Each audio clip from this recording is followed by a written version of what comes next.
আসসালামু আলাইকুম। 30 দিনে 1 লাখ টাকার সেল চ্যালেঞ্জের আজকে হচ্ছে 22তম দিন। আর আজকে কত টাকা সেল করেছি অবশ্যই বলবো। আর আজকে আমার হাতে কিছু পার্সেল দেখতেছেন। এই পার্সেলগুলো কোথা থেকে আসলো, কোথায় যাবে, এইগুলোর ভিতরে কি আছে সব কিছু বলবো আজকের এই ভিডিওতে ইনশাল্লাহ। এবং আজকে কত টাকা সেল হয়েছে সেটাও অবশ্যই আপনাদের সাথে শেয়ার করব।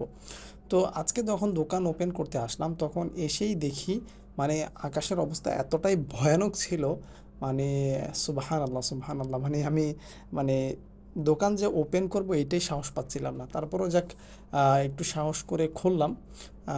যে যাই হোক, আল্লাহ ভরসা, দোকানদারি তো করতেই হবে। তো চিন্তা ভাবনা করে দোকান খুললাম, কিন্তু কোনো লোক নাই। তারপরে অনেক আগে খেলাধুলা করছিলাম, তো বাইরে বললাম যে ভাই দেন আমি 2টা বল করি, যত কোনো কাস্টমারও নাই, কিছু নাই, দোকান রেডি করে ফেলেছি, বৃষ্টি আসার সম্ভাবনা আছে। তো সব দিকে লক্ষ্য করে মানে 2টা বল টল করলাম। দেখলাম যে হাত দুনিয়ার ব্যথা করতেছে, যেহেতু অনেক আগে খেলাধুলা করছিলাম। তো আসলে খেলাধুলার শখ জাগে, তবে আসলে হয়ে হয়ে ওঠে না যে খেলবো একটু। যাই হোক, বৃষ্টি হঠাৎ করে আবার বৃষ্টি শুরু হয়ে গেল। মানে বৃষ্টি থেমে থেমে থেমে থেমে বৃষ্টি আসতেছিল। এই যে আমার গায়ের অবস্থা দেখেন, ভিজে গেছিলাম। তারপরে বৃষ্টি পড়তেছিল, আবার আমার এখান দিয়ে চুলাও জ্বলতেছিল। মানে একটা কি একটা অবস্থা। পাশের দোকানের হেরা, যত কাঠের মিস্ত্রি তারা ওইখানে তারপল টাঙাচ্ছিল। তো তারপরে বৃষ্টিতে আর না কুলাতে পেরে পাশের চা দোকানে এসে আমি দাঁড়ালাম। তো আলহামদুলিল্লাহ বৃষ্টিটা একটু শেষ হয়েছে, তারপর হচ্ছে দোকানে গেলাম। তারপরে কুরিয়ার ইব্রাহিম ভাই আসছে হচ্ছে আমার পার্সেলগুলো নিতে।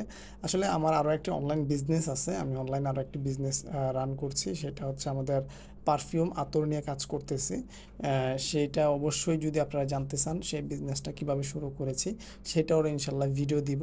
এই ভিডিওর মাঝেই ইনশাল্লাহ যদি আপনারা জানতে চান, এই চ্যানেলে আমি সেই মানে সেই বিজনেসটা কিভাবে শুরু করছি, কিভাবে চলতেছে সেটারও ইনশাল্লাহ আপনাদেরকে আপডেট দিব। বা আপনারাও যদি অনলাইনে বিজনেস করতে চান, আপনারা কিভাবে শুরু করবেন ইনশাল্লাহ যদি আপনারা জানতে চান সেটাও ইনশাল্লাহ আপনাদের সাথে শেয়ার করব। তো আলহামদুলিল্লাহ রাত্রেবেলা কিছু কাস্টমার আসে, তাদেরকে হচ্ছে কিছু চিকেন ফ্রাই নগদে ভেজে দিলাম। তো তারা হচ্ছে খেয়ে আলহামদুলিল্লাহ খুব ভালো রিভিউ দিয়েছে। আর হচ্ছে আসলে এখন তো আষাঢ় জ্যৈষ্ঠ মাস চলতেছে, বৃষ্টি আসবে এটাই স্বাভাবিক। তো বৃষ্টি একটু আসে, কিন্তু এগুলোকে উপেক্ষা করে আসলে দোকানদারি করতে হবে। তো ফুড পান্ডা একটা অর্ডার আসছিল মিট বক্সের, সেটা হচ্ছে মিট বক্সটা দিয়ে দিলাম, যেহেতু আমাদের ফুড পান্ডা আছে। তো আজকে ফুড পান্ডা বেশি সেল জানে, একটা মিট বক্সই গেছে। তো আলহামদুলিল্লাহ, কিন্তু আমাদের সেল হয়েছে, মোট সেল হয়েছে 2700 টাকা, আলহামদুলিল্লাহ। তো এই হচ্ছে বিষয়। আর আজকে দোকানদারি করতে পারি নাই, আজকে দোকানদারি করতে পারি না এই জন্য, মানে আজকে এখনও দোকান খুলতে পারি নাই, অনেক বৃষ্টি, দোয়া করবেন।